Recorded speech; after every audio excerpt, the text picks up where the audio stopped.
أعوذ بالله من الشيطان الرجيم. بسم الله الرحمن الرحيم. يا أيها الذين آمنوا لا تقدموا بين يدي الله ورسوله واتقوا الله إن الله سميع عليم. يا أيها الذين آمنوا لا ترفعوا أصواتكم فوق صوت النبي ولا تجهروا له بالقول كجهر بعضكم لبعض أن تحبط أعمالكم وأنتم لا تشعرون. صدق الله العظيم. آج سورہ حجرات کی تلاوت کی گئی ہے. اس میں اللہ تبارک و تعالیٰ نے اخلاق سکھایا ہے. اخلاق، جس کے اخلاق اچھے ہوں گے جنت میں وہ سب سے پہلے جائے گا. جس کا اخلاق برا ہوگا وہ جائے گا بھی تو بڑا لڑکھڑاتا ہوا جائے گا. اللہ ہم سب کے اخلاق کی اصلاح فرمائے. سب سے پہلا اخلاق تو یہ ہے کہ اللہ کے رسول صلی اللہ علیہ وسلم کے سامنے جا کر کے آدمی ادب و احترام کے ساتھ رہے.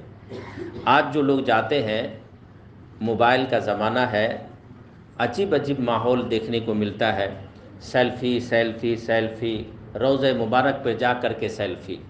اور وہاں پوری امت مسلمہ کا عقیدہ ہے، سارے علماء اس پر متفق ہیں کہ ہمارے آقا صلی اللہ علیہ وسلم روضہ مبارک میں اس طرح باحیات ہیں جس طرح ہم آپ ایک دوسرے کو دیکھ رہے ہیں. اور سیلفی لینا رسول اکرم صلی اللہ علیہ وسلم نے حرام قرار دیا ہے، اور جنہوں نے حرام قرار دیا انہی کے پاس جا کر کے ہم سیلفی لیتے ہیں. پتہ نہیں ان لوگوں کا حج اور عمرہ کا کیا حال ہوگا جو اس طرح کی حرکت وہاں پہ جا کے کرتے ہیں. اللہ فرماتا ہے لا تقدموا بین یدی اللہ ورسولہ، اللہ اور اس کے رسول کے سامنے سبقت مت کرو. اللہ سے ڈرو، بے شک اللہ سننے اور بڑا جاننے والا ہے. یا ایھا الذین آمنوا لا ترفعوا اصواتکم، اے ایمان والو اپنی آواز کو بھی بلند مت کرو نبی کی آواز کے پاس. نبی کی آواز پر اپنی آواز کو بھی بلند نہ کرو. یعنی آج اگر نبی ہمارے نظر سے اوجھل ہو چکے ہیں تو وہ تو ہم کو دیکھ رہے ہیں، تو ہم وہاں پہ جا کر کے زور سے بول بھی نہیں سکتے، زور سے بول بھی نہیں سکتے. جس طرح کے ایک بڑے بادشاہ کے سامنے ایک عام آدمی جا کر کے کھڑا ہو سکتا ہے، اس طرح سے سید الانبیاء صلی اللہ علیہ وسلم شاہ کونین صلی اللہ علیہ وسلم کے سامنے جا کے کھڑا ہونا چاہیے، اور اسی ادب و احترام کے ساتھ وہاں جا کر کے اپنے کو صلاۃ و سلام پیش کرنا چاہیے. وَلَا تَجْهَرُوا لَهُ بِالْقَوْلِ كَجَهْرِ بَعْضِكُمْ لِبَعْضٍ، تم اپنی بات کو بلند مت کرو نبی کے سامنے جس طرح تم آپس میں بعض آدمی بعض کے سامنے آپس میں دوست احباب کے نزدیک جس طرح سے تم باتیں کرتے ہو اس طرح نبی صلی اللہ علیہ وسلم کے سامنے جا کے تم بات نہیں کر سکتے. وہاں ادب احترام کے ساتھ رہنا ہے. اگر تم ایسا نہیں کرو گے ان تحبط اعمالکم وانتم لا تشعرون، تو تمہارے سارے اعمال غارت ہو جائیں گے اور تم کو پتہ بھی نہیں چلے گا. اعمال غارت ہو جائیں گے اور پتہ بھی نہیں چلے گا. اب حج عمرہ پر جو لوگ جاتے ہیں وہ اگر کوئی وہاں پہ غلط حرکت کرتے ہیں جو سید الانبیاء صلی اللہ علیہ وسلم نے منع فرمایا، اور وہ حرکت وہ وہاں پہ جا کر کے کریں تو ممکن ہے کہ ان کا حج عمرہ قبول نہ ہو. اللہ ہم سب کی حفاظت فرمائے.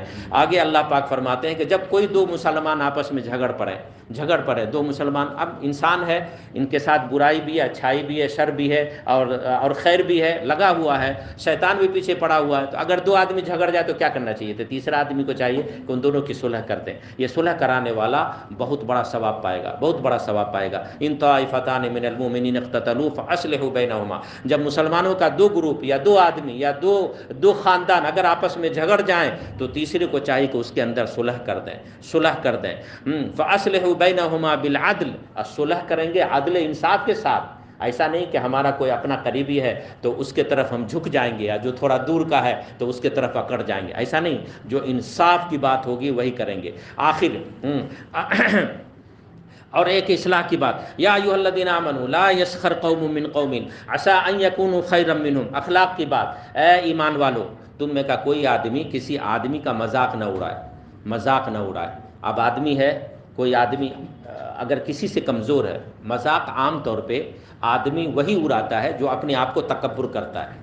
اپنے سے نیچا جس کو سمجھے گا، اپنے سے جس کو گھٹیا سمجھے گا، اسی کا مذاق اڑائے گا، ورنہ مذاق نہیں اڑائے گا. اپنے سے افضل آدمی کا کوئی مذاق نہیں اڑاتا ہے. تو مذاق اڑانے والا خود کو تکبر کر رہا ہے، متکبر اپنے آپ کو سمجھ رہا ہے، اپنے آپ کو بڑا سمجھ رہا ہے، اس لیے وہ مذاق اڑا رہا ہے، اور یہ اخلاق کے خلاف ہے، اور یہ گناہ کبیرہ ہے تکبر کرنا۔ تو لا یسخر قوم من قوم عسى ان يكونوا خيرا منهم، اے ایمان والو تم میں کا کوئی قوم کسی قوم کا یا کوئی فرد کسی فرد کا مذاق نہ اڑائے، ہو سکتا ہے کہ جس کا مذاق اڑایا جا رہا ہے وہ مذاق اڑانے والے سے بہتر ہو، مذاق اڑانے والے سے بہتر ہو۔ عسى ان يكونوا خيرا منهم ولا تلمزوا انفسكم، کسی کو تانا بھی مت دو، دیکھ لیں گے، بتا دیں گے، نمٹ لیں گے، پیٹ دیں گے، ایسا کر دیں گے ویسا کر دیں گے، یہ سب تکبر والی بات ہے، یہ سب گھمنڈ والی بات ہے، بد اخلاقی کی بات ہے، کسی کو تانا وانا نہیں دینا چاہیے۔ ولا تلمزوا ولا تنابزوا بالالقاب، کسی کو برے القاب سے بھی نہ پکارو۔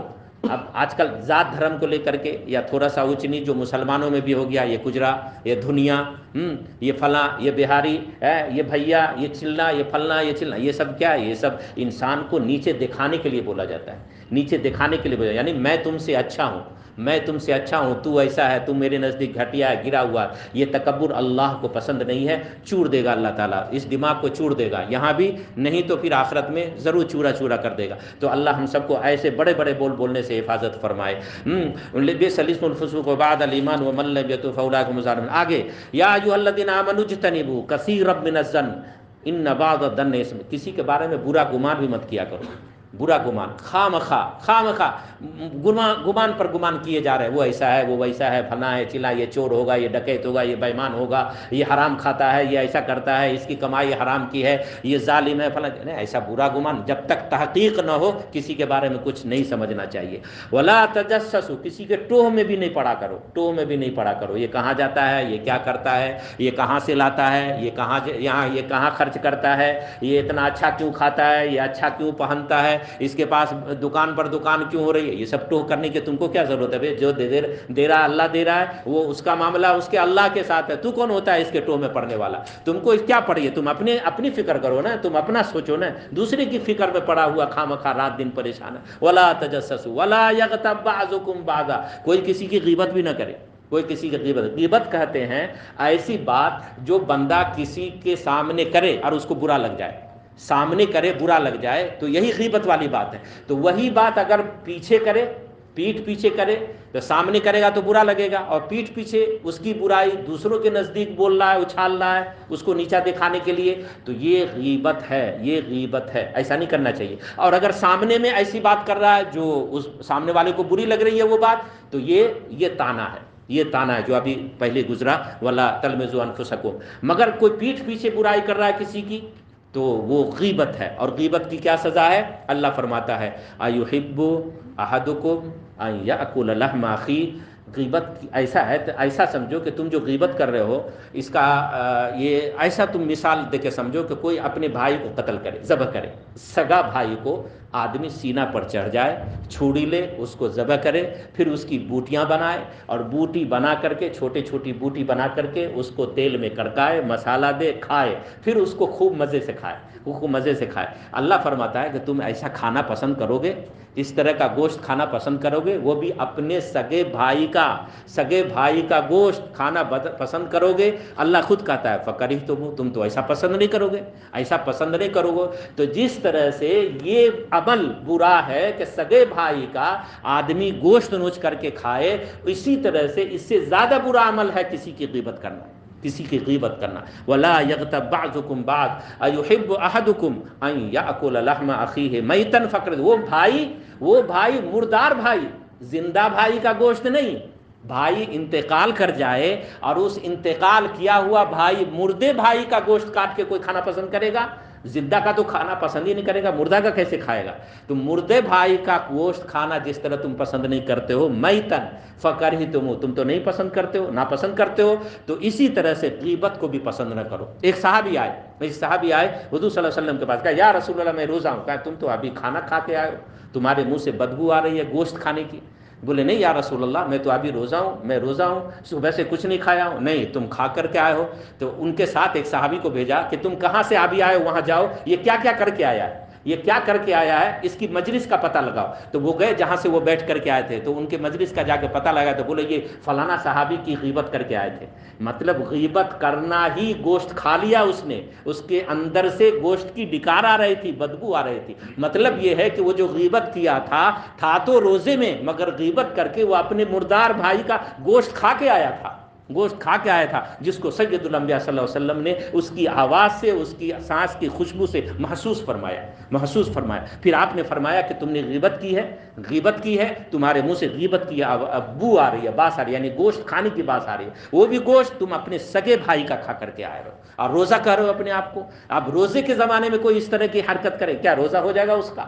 ایک تو ایسے ایک گھونٹ سادہ پانی پینا جب جرم ہے، تو بڑے ہوئے بھائی کا گوشت کھا لے روزے کی حالت میں، استغفر اللہ فکرہتم۔ یہ عورتوں میں بہت زیادہ ہے، عورتوں میں بات، دو چار بیٹھی نہیں کہ اس کی برائی، اس کی بہو کی برائی، اس کی ساس کی برائی، یہ سب بہت ہوتا ہے۔ اللہ حفاظت فرمائے۔ مردوں میں تو کم ہے، مگر عورتوں تو فرصت میں ہوتی ہیں، اور جہاں دو چار بیٹھی نہیں کہ برائی پر برائی، ایک دوسرے کی برائی، پڑوس کی برائی، آنگن کی برائی، ساس کی برائی، بہو کی برائی، وہ اس کی بہو کی برائی، بہو ساس کی برائی، سب کی برائی۔ اچھائی پر تو نگاہ ہی نہیں جاتی ہے، اچھائی پہ تو کسی کی نگاہ ہی نہیں جاتی ہے۔ ہمیشہ انسان اچھا وہ ہے جو آدمی کی اچھائی کو تلاشے، برا انسان برائی کو تلاشے گا، ہمیشہ اچھائی کو دیکھنا چاہیے، اور اچھے بول ہی بولنے چاہیے ایک دوسرے کے بارے میں۔ فَكَرِهْتُمُوهُ وَاتَّقُوا اللَّهَ إِنَّ اللَّهَ تَوَّابٌ رَحِيمٌ۔ اللہ سے ڈرو، اور اگر ایسا کبھی کوئی کر چکے ہو تو توبہ کرو، اللہ معاف کر دے گا۔ اور آئندہ، توبہ کا مطلب یہ ہے کہ آئندہ اس طرح کی غیبت مت کیا کرو۔ اللہ ہم سب کی حفاظت فرمائے، ہمارے معاشرے